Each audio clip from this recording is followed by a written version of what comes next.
नमस्कार प्यारे विद्यार्थियों, स्वागत है आप सभी लोगों का शिक्षा के इस मंच पर। विद्यार्थियों, आज मैं आप सभी के लिए लेकर आया हूं रीट पात्रता परीक्षा का सिलेबस। कि सिलेबस क्या रहेगा। देखो, कल भी हम लोगों ने सिलेबस पे डिस्कशन किया था, लेकिन कल केवल हम लोगों ने सब्जेक्ट पढ़े थे, जैसे बाल विकास एवं शिक्षण विद्या। ये कितने नंबर की आती है? 30 नंबर की आएगी। बस इतना ही हम लोगों ने कल पढ़ा था। आज हम डिस्कस करेंगे कि कौन कौन से टॉपिक आएंगे प्रत्येक सब्जेक्ट में। इसके बाद में हमारी कक्षाएं जो है प्रारंभ कर देंगे, जहां पे आप लोगों को रीट की पात्रता परीक्षा और मुख्य परीक्षा दोनों की तैयारी करवाएंगे। लेकिन सबसे पहले आपका जो टॉपिकों को समझना आवश्यक है, सिलेबस पूरा पता होगा तभी आप लोग जो है परीक्षा की तैयारी कर सकते हो। इसलिए देखो, ये वाला जो सिलेबस है 2022 वाला है भाई। 2023 में जो एग्जाम लगी थी उसके लिए जारी किया गया सिलेबस है। सिलेबस में कोई चेंज नहीं होगा, ये मैं कह रहा हूँ आप लोगों से। होगा भी तो ज़्यादा से ज़्यादा 1 या 2 टॉपिक का हो सकता है। लेकिन हम हमारी तैयारी को आगे बढ़ाने के लिए आज से ही तैयारी करेंगे। देखो, सिलेबस में सबसे पहले बात करेंगे, हमारा पार्ट 1 जो है वो किस पे बात करेंगे? खंड ए में बाल विकास एवं शिक्षण विधियां जो है इनके ऊपर बात करेंगे। साइकोलॉजी जिन्हें आप बोल सकते हो। क्या पढ़ेंगे हम?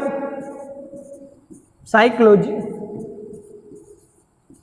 ओके विद्यार्थियों, अब देखो साइकोलॉजी के अंदर हमारे क्या क्या टॉपिक आने वाले हैं ये पढ़ेंगे।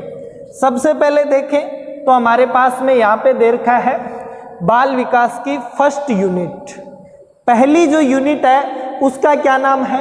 उसका नाम है बाल विकास। विद्यार्थी, इसके अंदर अलग अलग चैप्टर हैं जिन्हें आप टॉपिक्स बोल सकते हो। इसके अंदर पहला चैप्टर क्या है?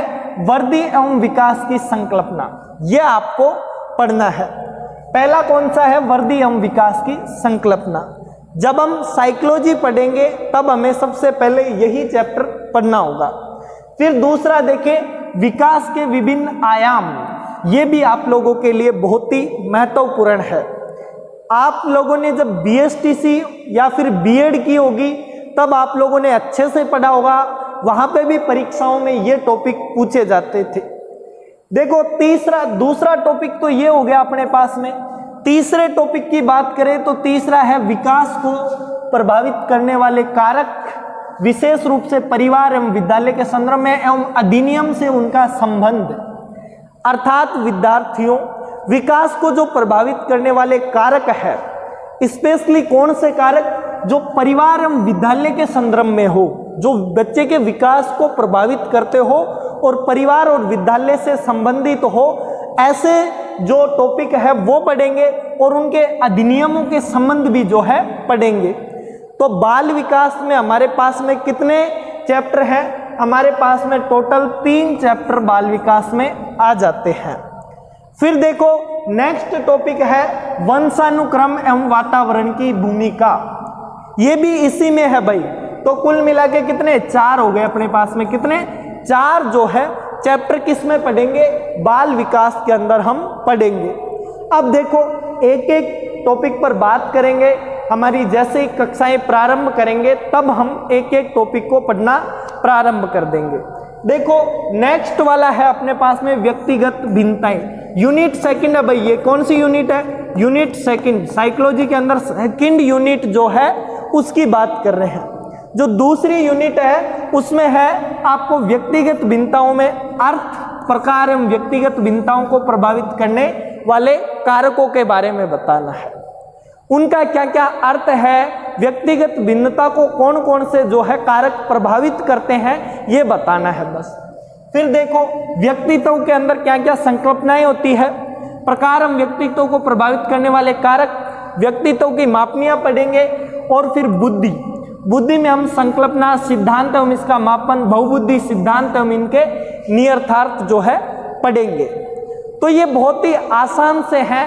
आप लोग जब इनको पढ़ोगे तो बहुत अच्छे से समझ में आएंगे। मैं बहुत अच्छे तरीके से आप लोगों को पढ़ाऊंगा। देखो नेक्स्ट है अपने पास में, थोड़ा सा इसको ऊपर ही कर लेते हैं। नेक्स्ट क्या है अपने पास में, नेक्स्ट आ जाता है विविध अधिगमकर्ताओं की समझ, पिछड़े, विमंदित, प्रतिभाशाली, सृजनशील, अवलाभान्वित, वंचित, विशेष आवश्यकता वाले बच्चे, अधिनियम असक्षमता युक्त बच्चे। हम लोगों को बच्चों के प्रकार पढ़ने हैं, जैसे कि पिछड़े वर्ग के बच्चे, विमंदित बच्चे, प्रतिभाशाली बच्चे, हर बच्चों के बारे में जो है हमें जानकारी होनी चाहिए। ये सारा कुछ हम इसमें पढ़ेंगे। अब देखो नेक्स्ट बढ़े आगे, अधिगम में आने वाली कठिनाइयां पढ़नी होगी हमें। फिर पढ़ेंगे समायोजन की संकल्पना एवं तरीके, समायोजन में अध्यापक की भूमिका, ये सारी चीजें हम पढ़ेंगे भाई। फिर देखो अधिगम का अर्थ एवं संकल्पना, हमारा नेक्स्ट चैप्टर क्या होगा, अधिगम का अर्थ एवं संकल्पना, अधिगम को प्रभावित करने वाले कारक। वैसे तो ये सारे आप लोगों के पढ़े हुए हैं, एक भी टॉपिक ऐसा नहीं है जो आप लोगों ने नहीं पढ़ा। जब आप लोगों ने बीएसटीसी और बीएड की जो क्लासें रेगुलर ली होगी जिन विद्यार्थियों ने, वो विद्यार्थी भाई ये सब कुछ जानते हैं, ऑलरेडी पढ़ चुके हैं। आप लोग रेगुलर क्लास गए होंगे तो आपको ये आता है, और यदि नहीं भी गए हैं तो आप लोगों ने परीक्षा के लिए पढ़ा होगा, ये सारी चीजें आती है परीक्षा में। अब देखो नेक्स्ट है अपने पास में अधिगम के सिद्धांत एवं इनके निहितार्थ। फिर है बच्चे सीखते कैसे हैं, ये पढ़ना है। अधिगम की प्रक्रियाएं पढ़नी है। फिर चिंतन, कल्पना एवं तर्क, अभिप्रेरणा, इसके अधिगम के लिए निहितार्थ जो है पढ़ेंगे विद्यार्थी। यहां तक हमारे टॉपिक समाप्त हो जाते हैं। इसके बाद में जो आती है हमारी यहां से, इसके बाद में विद्यार्थियों, एक सेकंड, अरे नेक्स्ट अपन यहां पे जो देखे तो ये जो आ जाती है हमारी, वो आ जाती है शिक्षण विधियां भाई। यहां से हमें क्या पढ़ना है, सारी की सारी शिक्षण विधियां, टीचिंग मेथड जो है हमें पढ़ना होगा। ये भाई साहब शिक्षण विधियों में एक तो हमें जो ये आरटी, शिक्षा का अधिकार अधिनियम 2009, तो आपको क्या पढ़ना होगा, आरटीई 2009 आपको पढ़ना है, राइट टू। तो विद्यार्थियों आरटीई 2009 जब आप पढ़ोगे तो आपको सारी जानकारी इसकी मिल जाएगी। ये आप लोगों के बीएसटीसी के प्रथम वर्ष में पूछा जाता है। अब देखो नेक्स्ट सिलेबस, जो नेक्स्ट सब्जेक्ट की बात करते हैं विद्यार्थियों, नेक्स्ट सब्जेक्ट क्या आ जाएगा अपने पास में, अगला सब्जेक्ट है, थोड़ा सा इसको और ले लेते हैं, हाँ ये देखो अगला जो है वो है हिंदी का। क्या है, हिंदी का। यदि आप हिंदी को as a language, first language लेते हो तो आपको हिंदी में क्या क्या पढ़ना होगा।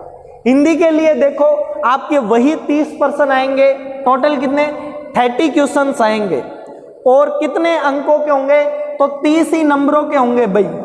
30% 30 अंकों के होंगे, कोई भी पर्सन 2 अंक का नहीं है भाई। आप लोगों को कल मैंने बताया था रीट जो पात्रता परीक्षा होती है उसमें 150% आते हैं, और 150 ही उनके अंक होते हैं, और 150 ही मिनट होते हैं उनको सोल्व करने के लिए, अर्थात 2.5 घंटे होते हैं। आपको 150 वाला जोड़ा बना के रखना। यदि आप लोगों को रीट को पास करना है, रीट की पात्रता परीक्षा, तो उसके लिए आपको अभी से तैयारी करनी होगी, क्योंकि हम मेंस और पात्रता परीक्षा दोनों की तैयारी करवाएंगे। अब देखो बात कर रहे हैं हिंदी के ऊपर, तो हिंदी के अंदर सबसे पहले देखें एक अपठित गद्यांश आएगा, जिसमें से नीचे दिए गए जो प्रश्न है वो पूछेंगे, उनसे संबंधित ही प्रश्न आएंगे। जैसे पहला देखें पर्यायवाची पूछेगा भाई आपसे, उस अपठित गद्यांश में से कोई एक शब्द उठा लेगा और वहां से आपसे पर्यायवाची पूछेगा। दूसरा विलोम शब्द पूछेगा। तीसरा वाक्यांश के लिए एक शब्द, वन वर्ड, जिन्हें अंग्रेजी में बोलते हैं। और बात करें शब्दार्थ पूछेगा आपसे, और शब्द शुद्धि पूछेगा। ये किस में से पूछेगा, अपठित गद्यांश में से पूछेगा। तो ये हमारा पहला टॉपिक हो जाता है। फिर देखो नेक्स्ट बात करें, और नीचे इसने दे रखा है उपसर्ग, प्रत्यय, संधि और समास, संज्ञा, सर्वनाम, विशेषण, अव्यय। हिंदी के जो टॉपिक है सारे के सारे व्याकरण वाले वो यहाँ पे इसने दिखा दिए हैं लगभग। अब देखो नीचे एक और अपठित गद्यांश आएगा आप लोगों के, उसमें ये प्रश्न पूछेंगे। रेखांकित शब्दों का अर्थ स्पष्ट करना। कोई भी एक शब्द दे देगा आपको, उसके ऊपर ऐसे अंडरलाइन कर देगा, जैसे मैंने शब्द शुद्धि के नीचे कर दी, और पूछेगा इसका अर्थ बताइए या फिर इसका अर्थ स्पष्ट कीजिए। बस यही चीजें आपको पूछेगा। फिर है वचन पूछ सकता है उसका, काल लिंग ज्ञात करना आदि। दिए गए शब्दों का वचन काल और लिंग बदलना। जैसे कोई शब्द दे दा आपको, तो उसके एक वचन से बहुवचन बनाने के लिए दे दे, या फिर आप लोगों को उसके पुल्लिंग से स्त्रीलिंग बनाने को दे दे उस शब्द को। बस यही आपके हिंदी में आएगा। तो अभी तक तो सारा सा ही नॉर्मल सा है, जो आप लोगों ने छोटी क्लासों में पढ़ा है 6 से लेकर 10 तक, वही आएगा भाई। अब देखो और बात करते हैं, थोड़ा सा ऊपर लें इसको, ऊपर ये आ गया। अब देखो और बात करें तो वाक्य रचना, वाक्यों की रचना करना आपको आना चाहिए। दूसरा, वाक्य के अंग, वाक्य के प्रकार और पदबंध, वाक्य से संबंधित ही जो है प्रश्न पूछे जाएंगे। और बात करें मुहावरे और लोकोक्तियां, विराम चिन्ह, विराम चिन्ह के प्रश्न आजकल पूछने लगे हैं। पिछली बार की जो पात्रता परीक्षा हुई थी उसमें विराम चिन्ह के प्रश्न पूछे गए थे, तो ध्यान रखना थोड़ा सा। अब देखो बात करें भाषा की शिक्षण विधियां पूछेंगे आपसे। एक तो भाषा शिक्षण के उपागम पूछेंगे और भाषा दक्षता का विकास। ये जो ऊपर गया इसमें मैंने बताया कि हिंदी 30 अंकों की आएगी। कितनी? 30 अंकों की आएगी। इस 30 में से 20 अंकों की क्या आएगी? व्याकरण आएगी। और जो 10 अंक है वह उनकी क्या आती है? शिक्षण विधि आती है। तो अब देखो यहाँ पे, यहाँ से हमारी क्या स्टार्ट हो जाती है, यहाँ से यहाँ तक जो है टीचिंग मेथड स्टार्ट हो जाता है हमारा। ठीक है, टीचिंग मेथड, शिक्षण विधियां जो है वो यहाँ से प्रारंभ हो गई है। अब इनको देखिए कौन कौन सी है। भाषाई कौशलों का विकास, सुनना, बोलना, पढ़ना, लिखना। हिंदी भाषा शिक्षण में जो चुनौतियां आती है वो शिक्षण अधिगम सामग्री, पाठ्य पुस्तक, बहुमाध्यम एवं शिक्षण के अन्य संसाधन, बहुत ही अच्छे से जो है इसमें बताया गया है। नेक्स्ट देखें, भाषा शिक्षण में मूल्यांकन, उपलब्धि परीक्षण का निर्माण, समग्र एवं सतत मूल्यांकन, उपचारात्मक शिक्षण।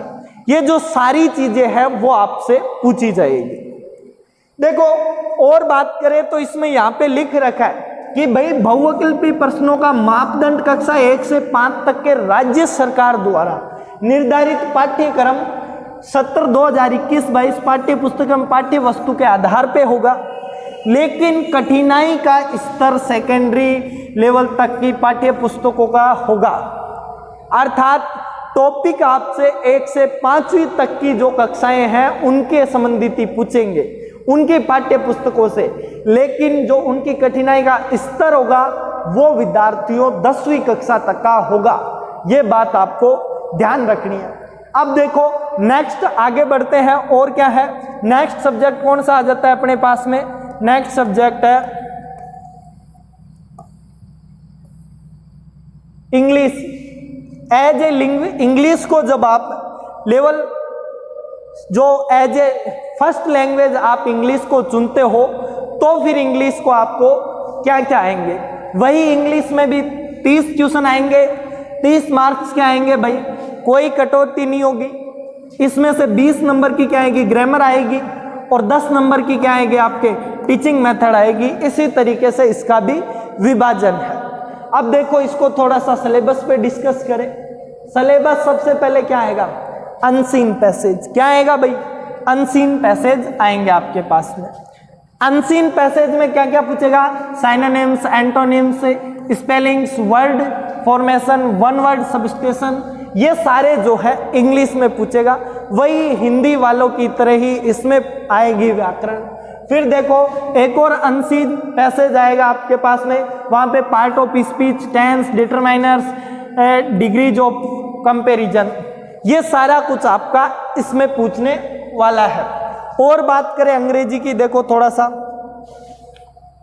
अरे यार ये framing question including WH question, active and passive voice, narrations, knowledge of English sounds and phonetic symbols, ये सारी जो चीजें हैं आपसे पूछेंगे भाई। इंग्लिश का वही है principle of teaching English methods and aperture English language teaching. English के अंदर आप लोगों की टीचिंग मेथड भी आएगा, यहां से आपका टीचिंग मेथड स्टार्ट हो जाता है भाई। एज ए इंग्लिश को जब आप फर्स्ट लैंग्वेज के तौर पे लोगे तो आपका टीचिंग मेथड यहां से स्टार्ट हो जाएगा।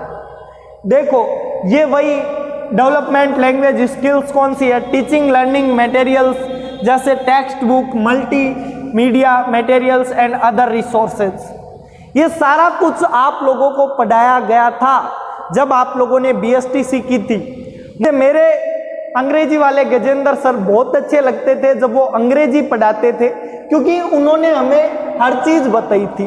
आप लोगों ने भी अच्छे से पढ़ा होगा तो ये सारी चीजें क्या है क्लियर हो गई होगी। नेक्स्ट आगे बढ़ते हैं अगले सब्जेक्ट पे भाई। अगला सब्जेक्ट क्या है, अगला सब्जेक्ट दे रखा है हमारे पास में, ये संस्कृत दे रखी है। As a first language Sanskrit को दे रखा है। संस्कृत के अंदर अपन बाद में सेकंड लैंग्वेज के तौर पे डिस्कस कर लेंगे, वही चीजें हैं सेम ही, ज्यादा कुछ नहीं है भाई। अब आ गया यहाँ पे सिंधी भाषा। सिंधी वाला तो भाई उनसे बात करो, क्या बोलते हैं उनको, सचिन, और अभी चल रहा है ट्रेंड में। और बात करें सिलेबस लेवल फर्स्ट, हाँ ये इंग्लिश का वही है, सेम ही है दोनों का, सेकंड लैंग्वेज ले लो चाहे कैसे भी ले लो। अब आ जाता है हमारे पास में संस्कृत।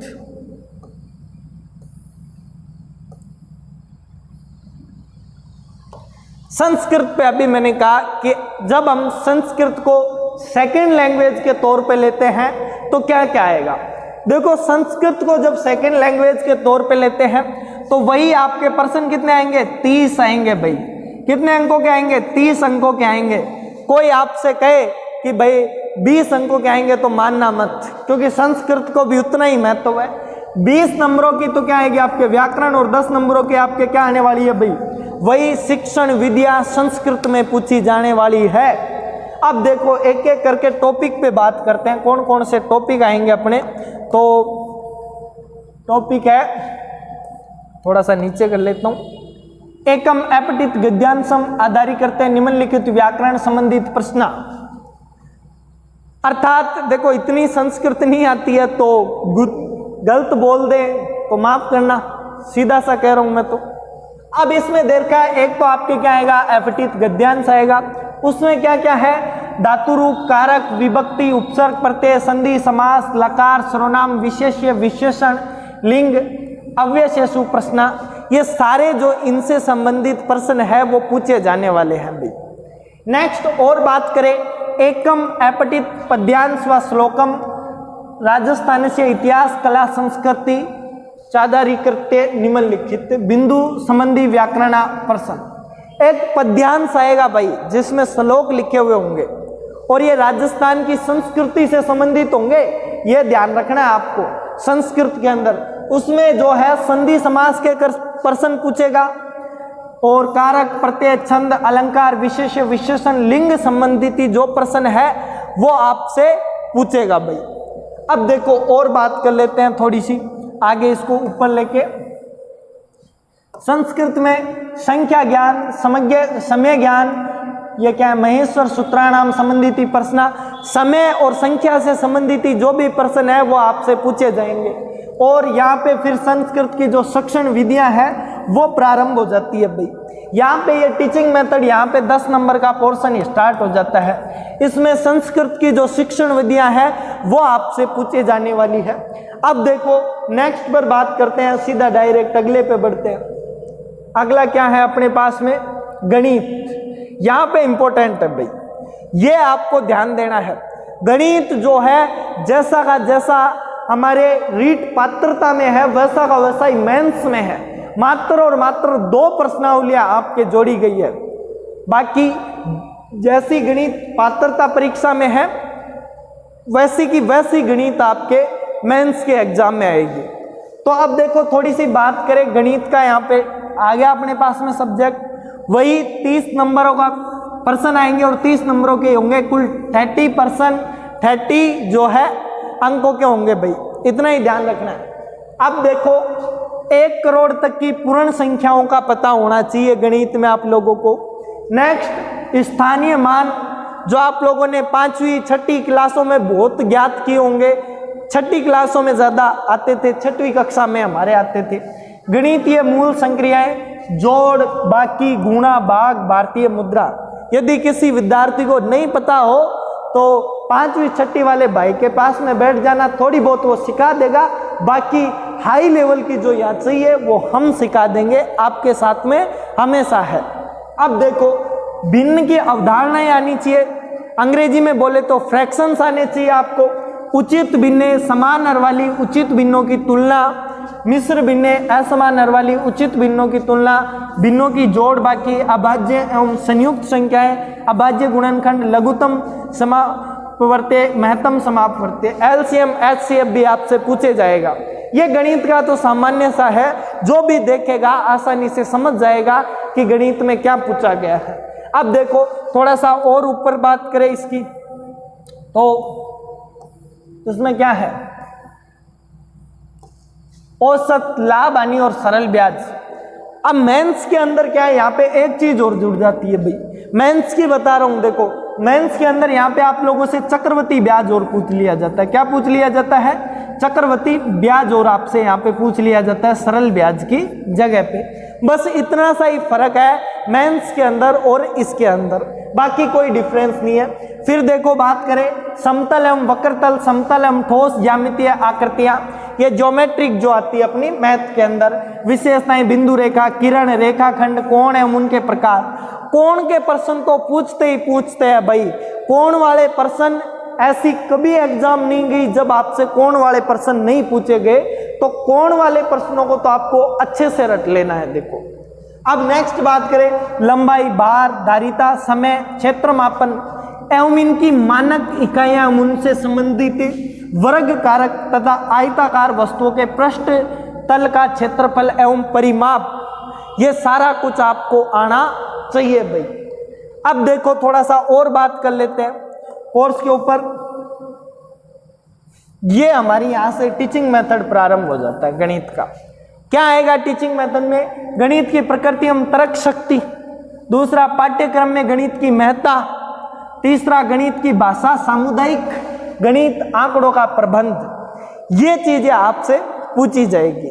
बलवीर सर भी आपको पढ़ाएंगे, लेकिन ये जो चीजें हैं वो आपको वही पढ़ाएंगे। नेक्स्ट बात करें औपचारिक एवं अनौपचारिक विधियों द्वारा मूल्यांकन, शिक्षण की समस्याएं, त्रुटि विश्लेषण एवं शिक्षण एवं अधिगम से संबंधित निदानात्मक उपचारात्मक शिक्षण, ये सारे गणित के टीचिंग मेथड में आते हैं। आप लोग इनको यहाँ पे सीख लोगे तो मेंस में भी काम आएंगे, मैंने कल ही बताया था। तो आपको इन पे अच्छे से गौर करना है। कितने अंकों की आएगी? 10 अंकों की ये आने वाली है। अब देखो जल्दी से पर्यावरण वाला पढ़ते हैं। पर्यावरण वाला सबसे इंपॉर्टेंट है भाई। पर्यावरण वाला, पर्यावरण वाले की बात करें तो पर्यावरण अध्ययन ये हमारा यहाँ पे जो है टॉपिक अपने क्या बोलते हैं सब्जेक्ट है, और इसके अंदर कुल 30 पर्सन आने वाले हैं। कितने? 30 पर्सन, और 30 ही अंकों के होंगे, ज्यादा नहीं है, वही हमेशा वाला ही है इसमें। अब देखो बात करें, सबसे पहले प्रश्न आएंगे परिवार नाम के टॉपिक से। आपसी संबंध, एकल एवं संयुक्त परिवार से संबंधित प्रश्न पूछेंगे। सामाजिक बुराइयां जैसे बाल विवाह से संबंधित, दहेज प्रथा, बालाश्रम, चोरी, इन सारी चीजों पे आपसे प्रश्न पूछे जाने वाले हैं। जैसे कोई चोरी से संबंधित एक्ट है तो वो पूछ सकता है, बाल विवाह अधिनियम कब पारित हुआ, ये सारा कुछ आपसे पूछ सकता है। दुर्व्यसन, नशाखोरी से संबंधित, धूम्रपान से, इनके व्यक्तिगत, सामाजिक एवं आर्थिक दुष्परिणाम, ऐसे आपको ऑप्शन में दे देगा कौन सा दुष्परिणाम नहीं होता है नशा करने से। तो आपको 3 ऑप्शन सही वाले, 1 गलत वाला दे देगा। फिर बात करें वस्त्र एवं आवास से संबंधित, विभिन्न ऋतुओं में पहने जाने वाले वस्त्र, घर पर वस्त्रों का रखरखाव कैसे करते हैं ये, हस्तकरघा एवं पावरलूम के आवास, विभिन्न प्रकार के मानव आवास और निकटवर्ती स्थानों की स्वच्छता, आवास निर्माण हेतु विभिन्न प्रकार की सामग्री, ये सारा कुछ आपसे पूछेगा। अब देखो यहां से थोड़ा सा इंपॉर्टेंट आ जाते हैं जीके के। यहाँ से व्यवसायी के बाद में स्टार्ट हो जाएंगे। देखो, अपने परिवेश के व्यवसाय कपड़े सिलना, बागवानी, कृषि कार्य, पशुपालन, सब्जी वाला आदि। लघु एवं कुटीर उद्योग राजस्थान राज्य के प्रमुख उद्योग, हस्तकलाएं, उपभोक्ता संरक्षण की आवश्यकता, सहकारी समितियां, ये सारा कुछ आपको जीके में पढ़ना होगा। यहाँ से देखो, ये हमारी कल्चर वाले, यहाँ पे देखो ये वाला जो पोर्शन है ये सारा कल्चर में आएगा। इसके अंदर क्या क्या है? राष्ट्रीय प्रतीक, राष्ट्रीय पर्व, राजस्थान के मेले एवं त्योहार, राजस्थान की वेशभूषा एवं आभूषण, फिर बात करें राजस्थान का खान पान, राजस्थान की वास्तुकला, राजस्थान के पर्यटन स्थल और राजस्थान की प्रमुख विभूतियाँ, ये सारा कुछ दुर्ग, महल, स्मारक, राजस्थान की चित्रकला, राजस्थान के लोक देवता, ये आप लोगों को मैं पढ़ाने वाला हूँ। एकदम अच्छे अंदाज में पढ़ेंगे, बहुत ही अच्छे तरीके से पढ़ेंगे।